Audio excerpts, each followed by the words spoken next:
Hello class 12। In this video हम next topic को basically जो प्रीवियस टॉपिक हमने पढ़ा था उसी से रिलेटेड थोड़ा टॉपिक है, उसको आगे हम प्रोसीड करते हैं। Measurement of conductivity of ionic solution. So यहाँ पर क्या है, जैसे कि प्रीवियस हमने पढ़ा था about the metallic conduction also electrolytic या आयनिक कंडक्शन। तो वहां पर हमने देखा कि जो मेटालिक है वहां पर तो पता है हमें कि जो भी हम कंडक्टर्स लेंगे उसमें मेटल्स को हम वहां पे प्लेस कर सकते हैं एंड मेटल्स के कंडक्टिविटी फ्लो होगी। लेकिन अगर एक हमारे पास आयनिक सोल्यूशन है तो इस आयनिक सोल्यूशन को एज अ इलेक्ट्रोड हम किस तरीके से यूज करें, बिकॉज जो व्हीटस्टोन ब्रिज होता है उसमें तो बेसिकली सिर्फ वायर्स का यूज करके आप क्या करते हो, वायर्स का यूज करके हम कुछ इस तरीके से उसे अटैच कर देते हैं आपस में, रेजिस्टेंस कुछ इस तरीके का यूज करके आप उसे क्या कर देते हो, अटैच कर देते हो। तो ये क्या है, एक वायर्स के फॉर्म में व्हीटस्टोन ब्रिज यहाँ पर मौजूद है। इसके थ्रू हम कंडक्टिविटी या रेजिस्टिविटी नो कर सकते हैं, लेकिन हमें क्या है, एक आयनिक सोल्यूशन का यूज करना है और आयनिक सोल्यूशन का आप यूज करते हुए कंडक्टिविटी को जानना चाहते हैं। तो अब हम ये कैसे करेंगे। सो आयनिक सोल्यूशन जब आप यूज करोगे तो मेजर वहां पर दो problems I.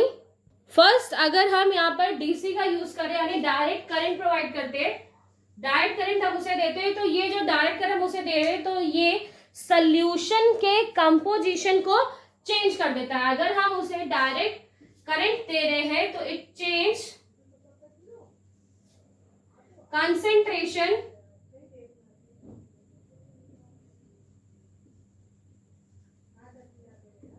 Concentration of solution. आप अगर क्या कर रहे हो, डीसी प्रोवाइड कर रहे हो तो ये कंसेंट्रेशन क्या या फिर कंपोजिशन जो होता है इसको चेंज कर देता है। कंपोजिशन लिख देते हैं अकॉर्डिंग टू योर बुक। जो कंपोजिशन है इसे चेंज कर देता है। अब अगर हम जिस सॉल्यूशन के बारे में पता करना चाहते हैं उसका कंपोजिशन ही चेंज हो जाएगा। सो कैसे हम पता लगाएंगे अबाउट कि वो क्या है, उसमें किस तरीके से हम कंडक्टिविटी उसकी फ्लो कैसे बताएंगे। तो पहली प्रॉब्लम ये थी।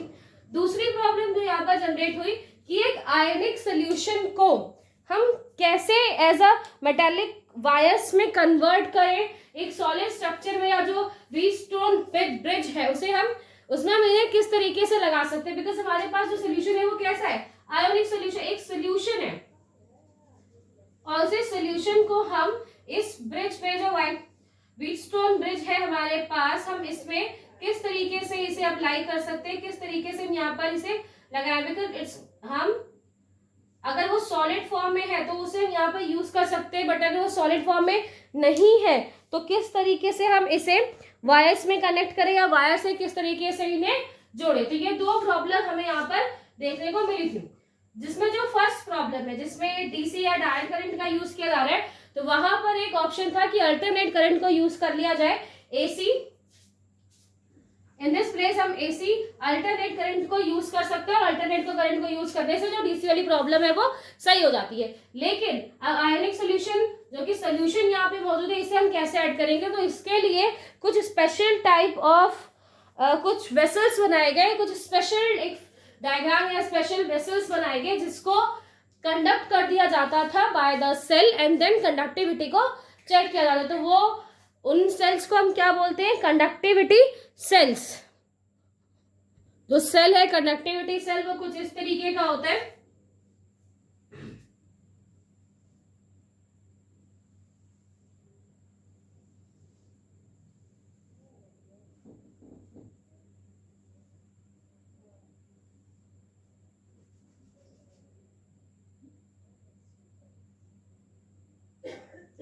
जैसा सेल्स है यहाँ पे हम क्या भरेंगे, सोल्यूशन को भरते हैं, ठीक है, कोई भी सोल्यूशन। ओके, अब इसमें क्या करेंगे, from the both the side हम इलेक्ट्रोड्स को लगाएंगे।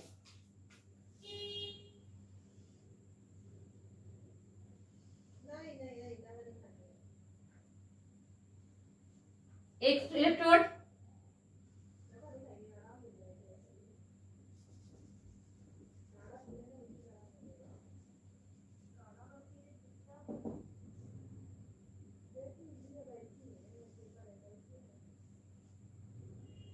और एक दूसरा इलेक्ट्रोड। इस तरीके से क्या है, दो इलेक्ट्रोड यहाँ पर यूज किए गए और ये जो इलेक्ट्रोड हैं इनमें प्लेटिनियम का यूज किया जाता है। जो प्लेटिनियम वायर है इसका यूज करते हैं, वायर नहीं बेसिकली, यहाँ पर जो प्लेटिनियम हम यूज कर रहे हैं उसे हम बहुत फाइन ग्राइंड कर लेते हैं, बहुत फाइन पाउडर लाइक स्ट्रक्चर बना लेते हैं, और फिर इस पाउडर लाइक स्ट्रक्चर को इन इलेक्ट्रोड्स के ऊपर उसकी एक कोटिंग कर देते हैं। बाय एक हाई टेम्परेचर पर प्लेटिनियम की कोटिंग कर दी जाती है ऑन दिस इलेक्ट्रोड्स, और फिर उन्हें इस तरीके से यहाँ पर लगा देता है। ऑल्सो दे हैव वायर्स, अब यहाँ पर क्या होंगे, वायर्स लगे हुए होंगे, और इन वायर्स को, ये जो दो वायर्स आपको दिखाई दे रहे हैं, ये जो कनेक्टिंग वायर्स है, इनको हम जो व्हीटस्टोन ब्रिज था या फिर जो भी हमारे पास सेल है उसके साथ कनेक्ट कर सकते हैं, क्योंकि बेसिकली वायर्स के फॉर्म में कन्वर्ट करना था, तो इस तरीके का एक स्ट्रक्चर बनाया गया जिसे कंडक्टिविटी सेल बोला जाता है। यहाँ पर ये क्या है, प्लेटिनम, ठीक है, यहाँ पे भी प्लेटिनम लगा होता है, और ये क्या है, कनेक्शन वायर्स है जिनके थ्रू आपस में जोड़ा जा सकता है इसे। ऑल्सो ये एक नया दूसरा स्ट्रक्चर भी है कुछ इस तरीके से, एक इस तरीके का स्ट्रक्चर यहाँ पर मौजूद है। इसमें हम क्या करते हैं, एक ऐसा स्ट्रक्चर, इसमें भी सोल्यूशन को फिल करते हैं, और जो ये आपने रॉड्स इस तरीके से लगाई हुई है, इस तरीके से रॉड को प्लेस कर दिया गया है, एंड यहाँ पे दो वायर्स निकलेंगे जिनको हम सेल से क्या कर सकते हैं, कनेक्ट कर सकते हैं। यहाँ पर भी हम प्लेटिनम का ही यूज कर रहे हैं, प्लेटिनम का यहाँ पर यूज किया गया है। तो ये दो कंडक्टिविटी सेल्स को यूज किया जाता है for the measuring ionic solution. जो आयोनिक सोल्यूशन है हमारे पास जिसमें चार्जेस हैं उनकी कंडक्टिविटी को जब हमें पता करना है, तो इस तरीके का सोल्यूशन या इस तरीके का जो स्ट्रक्चर है सेल है उसे यूज किया जाता है। जो हमने यहाँ पर कंडक्टिविटी सेल यूज किया है, अब अगर इस कंडक्टिविटी सेल्स का हम रेजिस्टेंस निकालना चाहते हैं, हमें क्या निकालना है, रेजिस्टेंस निकालना है। तो रेजिस्टेंस निकालने के लिए हम क्या करेंगे, रेजिस्टेंस का फॉर्मूला क्या होता है, rho L upon A. What is L, L क्या है, लेंथ, या फिर हम कह सकते हैं डिस्टेंस। जो दो इलेक्ट्रोड यहाँ पर लगे हैं, एक ये इलेक्ट्रोड और ये जो ये इलेक्ट्रोड लगा है, इसकी जो बीच का डिस्टेंस है, इस डिस्टेंस को यहाँ पर क्या यूज किया गया, इसके लिए हम एल का यूज करते हैं। सो इस डिस्टेंस का हम पता लगा सकते हैं, इस डिस्टेंस को। ऑल्सो जो क्रॉस सेक्शन एरिया है, जो क्रॉस सेक्शन एरिया जहां से आपने इसे लगाया हुआ है, तो ये जो क्रॉस सेक्शन एरिया है, इसको, इसका जो डायमीटर है वो डायमीटर भी हम देखकर ए को भी काउंट कर सकते हैं, और इस तरीके से रेजिस्टेंस है उसकी हम वैल्यू निकाल सकते हैं। हमें पता है कि जो रेजिस्टेंस है वो किसका अपोजिट होता है, कंडक्टेंस का, और उसके साथ साथ जो रेजिस्टिविटी होती है वो कंडक्टिविटी की अपोजिट है। तो ये रो क्या होती है, रेजिस्टिविटी, ये कैसी, ये किसकी अपोजिट है, ये जो हमारे पास कंडक्टिविटी होती है, जो कंडक्टिविटी है जो कि कप्पा है उसके कंपैरिजन, ये क्या होता है, उसका रेसिप्रोकल है या उसका इनवर्स होता है। और अगर आप इसकी जगह ये वैल्यू को रख देंगे, so we will get the formula जो कि क्या है, R is equal to L upon K A, और इसको भी आप यूज कर रेजिस्टिविटी को काउंट कर सकते हैं बाय एनी कंडक्टिविटी सेल। अगर आपको उसके डिस्टेंस दिया है, ऑल्सो क्रॉस सेक्शन एरिया दिया हुआ है, तो हम वहां पर क्या निकाल सकते हैं, उनकी रेजिस्टिविटी को निकाल सकते हैं। या फिर आपको रेजिस्टिविटी दी है, एरिया दिया हुआ है, हमें उसके बीच की डिस्टेंस निकालनी है, तो आप वो भी निकाल सकते हो।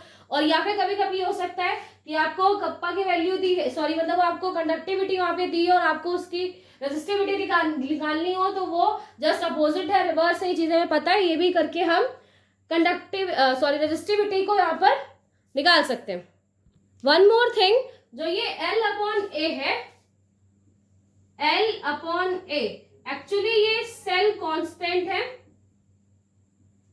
ये है क्या, ये सेल कांस्टेंट है, बिकॉज आप ये सेल देखें तो इसमें एल और ए यानी कि जो क्रॉस सेक्शन एरिया है उसकी वैल्यू और जो उसके बीच का डिस्टेंस है उसके थ्रू एक सेल कांस्टेंट निकाल सकते हैं। सेल की हम प्रॉपर जो पोटेंशियल है उससे हम फाइंड आउट कर सकते हैं। तो इस एल अपॉन ए को क्या बोला जाता है, सेल कांस्टेंट बोलते हैं।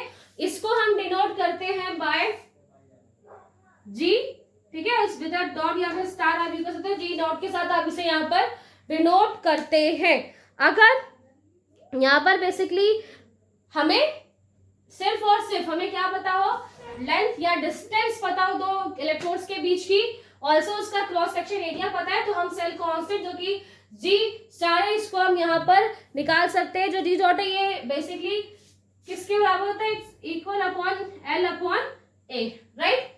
जो हमने लास्ट फॉर्मूला अभी यहाँ पर निकाला किसका, रेजिस्टेंस का जो लास्ट फॉर्मूला हमने निकाला, अगर इसमें हम वैल्यू रखें, अब ये इस तरीके से लिखा हुआ है is equal to L upon A, ये क्या हो गया, ये कंप्लीट क्या है जी डॉट जो है इसको लगा सकते हो, यहाँ पर क्या था के को हम इस तरह भेज दें तो ये क्या हो जाएगा,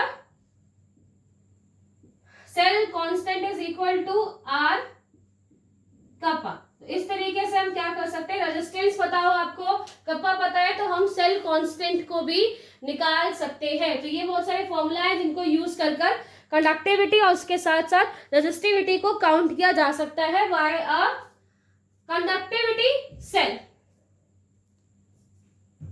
इन केस ऑफ व्हीटस्टोन ब्रिज, जिसमें कुछ इस तरीके से अरेंज होता है, जहां पर ये R1, R4, R3 that are the resistance, also जो O है that is the frequency range, कितनी फ्रीक्वेंसी रेंज जो यहाँ पर प्रोवाइड होगी, कितनी फ्रीक्वेंसी से इलेक्ट्रॉन्स मूव कर रहे हैं, कितनी फ्रीक्वेंसी से इलेक्ट्रिसिटी फ्लो होती है। Next P is the detector, जो कि डिटेक्ट करता है कंडक्टिविटी को, और जो ये R2 दिखा हुआ है in this case that is the conductivity cell. ये क्या है, ये कंडक्टिविटी सेल है, ठीक है। कंडक्टिविटी सेल जो भी आपने बहुत बड़ी सी सेल बनाई थी उसको हम अगर इस तरीके से यहाँ पर अटैच करते हैं, बिकॉज एक सेल है, दो वायर से इनको इसमें अटैच कर दिया गया है, तो कुछ इस तरीके से व्हीटस्टोन ब्रिज बनता है जिसके थ्रू हम रेजिस्टिविटी को काउंट कर सकते हैं। यहाँ पर अगर हम रेजिस्टिविटी निकालना चाहें, उसे हम काउंट करना चाहेंगे, सो जो अननोन रेजिस्टेंस है, अननोन रेजिस्टेंस कौन सा है, R2, बिकॉज वहां पर क्या है, कंडक्टिविटी सेल लगा और हमें इसके रेजिस्टेंस को काउंट करना है। So R1 multiply with R4 is equal to R2 multiply with R3, ठीक है। कुछ इस तरीके से किया जाता है, इसकी हम रेजिस्टेंस को निकाल सकते हैं। अब हमें क्या निकालना है, R2, बिकॉज वो अननोन है अभी हमारे लिए, तो हम R1 multiply R4 upon R3 is equal to R2।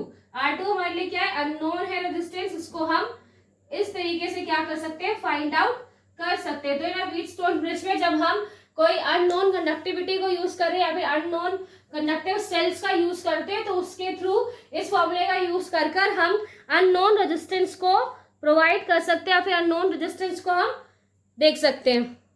Also बहुत सारे ऐसे हमारे पास मीटर्स मौजूद हैं, कंडक्टिविटी मीटर्स, जिनके थ्रू कंडक्टेंस को या जो रेजिस्टेंस है उन्हें हम कंडक्टिविटी सेल्स को मेजर कर सकते हैं। और अगर हमारे पास सेल पोटेंशियल या फिर जो सेल कांस्टेंट है, जो कि अभी हमने देखा था,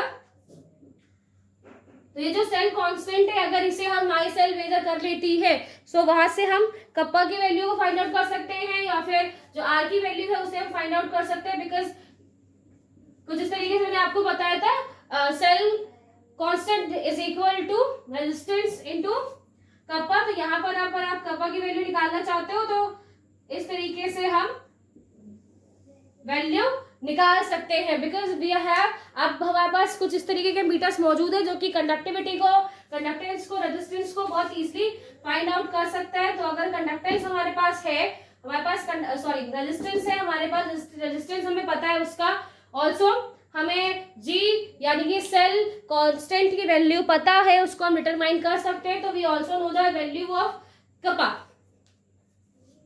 इन केस ऑफ आयनिक कंडक्टेंस, यानी इन केस ऑफ सोल्यूशन, जो आयंस जनरेट हो रहे हैं या कंडक्टिविटी जनरेट हो रही है, वो उसमें जो चार्जेस है, पॉजिटिव और जो नेगेटिव चार्जेस है, उनकी वजह से कंडक्ट होती है। और जो चार्जेस है वो किस पे डिपेंड करते हैं, उनके कंसंट्रेशन के ऊपर डिपेंड करते हैं। और कंसंट्रेशन का जो रिलेशन होता है वो होता है उसकी मोलैरिटी से, जितना वहां पे मोलर है, जितने मोल्स वहां पर मौजूद हैं, उन मोल्स को हम काउंट करके उसकी कंसंट्रेशन को निकाल सकते हैं, और जो कंसंट्रेशन है दैट डिफाइन द चार्जेस। तो यहाँ पर एक और फॉर्मूला है जिसके थ्रू हम मोलर कंडक्टिविटी को निकाल सकते हैं, कितने मॉलिक्यूल्स या कितने मोल्स हैं जो कि कंडक्टिविटी को फ्लो करने में हेल्प कर रहे हैं या कंडक्टिविटी फ्लो करवा रहे हैं, अगर हम उसे नीड करते हैं, उसे हम यहाँ पर निकालते हैं, तो that's called the molar conductivity. जो मोलर कंडक्टिविटी है जो कि प्रॉपर कंसेंट्रेशन के ऊपर डिपेंड करता है, मोलारिटी या मोलर मोल्स जो होते हैं उनके कंसेंट्रेशन को बताते हैं, that also create ions charges. बहुत ज्यादा कंसेंट्रेशन है तो इजिली वहां पर चार्जेस रिमूव हो जाएंगे, तो मोलारिटी पे भी उसका डिपेंडेंसी होती है, जिसकी वजह से हम मोलर कंडक्टिविटी को काउंट कर सकते हैं। मोलर कंडक्टिविटी जिस सिंबल से, जो कि लैम्ब्डा सिंबल यहाँ बताया गया, लैम्ब्डा से हम डिनोट करते हैं, एंड मोलर कंडक्टिविटी निकाल सकते हैं by kappa upon C. Kappa we know about the what is this, ये क्या होती है, कंडक्टिविटी है। Also C is the concentration, जिस कंसेंट्रेशन पर हम देख रहे हैं या फिर जो सोल्यूशन है हमारे पास उसका कितना कंसेंट्रेशन है, तो उस कंसेंट्रेशन को यूज करके हम जो मोलर कंडक्टिविटी है इसे काउंट कर सकते हैं। The unit of conductivity is Simon पर मोल। प्रीवियस भी बता चुके हैं, जो कंडक्टिविटी वाला हमने टॉपिक देखा था वहां पर मैंने इसकी यूनिट बताई थी, तो यूनिट इज साइमन पर मोल, एंड वही जो कंसेंट्रेशन है इसकी यूनिट होती है मोल पर मीटर क्यूब। और ये दो अलग अलग वैल्यूज आपको बताएगी, उसके थ्रू मोलर कंडक्टिविटी की यूनिट हम निकाल सकते हैं। That unit is Siemens mole square, Siemens metre, sorry metre है, हाँ, साइमन मीटर स्क्वायर पर मोल। तो ये जो यूनिट है that is the unit of molar conductivity. Also there are some values जो कि अगर आप सेंटीमीटर में यूज कर रहे हो या मीटर में यूज कर रहे हो तो उसके अकॉर्डिंग हम कंडक्टिविटी के अदर फॉर्मूलेस को भी यूज कर सकते हैं मोलर कंडक्टिविटी को, बट ये फॉर्मूला है जिसके थ्रू हम मोलर कंडक्टिविटी को फाइंड कर सकते हैं। तो यहाँ पर हमने देखा कि कंडक्टिविटी को एक आयनिक सोल्यूशन, जो हमारे पास एक आयनिक सोल्यूशन से आयंस जिसमें है उसकी कंडक्टिविटी को किस तरीके से फाइंड आउट किया जाता है।